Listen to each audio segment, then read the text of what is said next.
We're going to do an unpackaging of a 99 through 2004 Jeep Grand Cherokee heater repair blend door single zone climate control. Now this is the one you buy when you are sick of doing the repair and you just want to do it once and be done with it.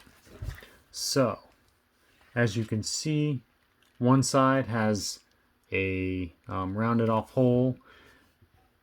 This is your back side pin. So when you switch from dual zone to single zone, that pin is just going to sit there, and your front actuator, which looks like this, is just going to power this one here.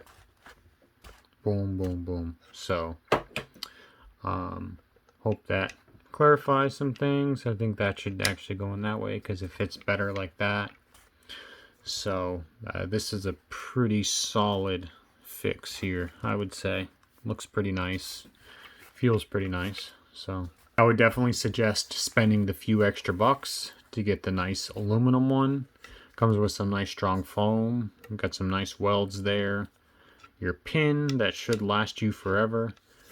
It also comes with some aluminum tape if you cut the box, which I would not recommend, but hey. And then installation instructions, you won't be needing those because I have all the videos, so check them out.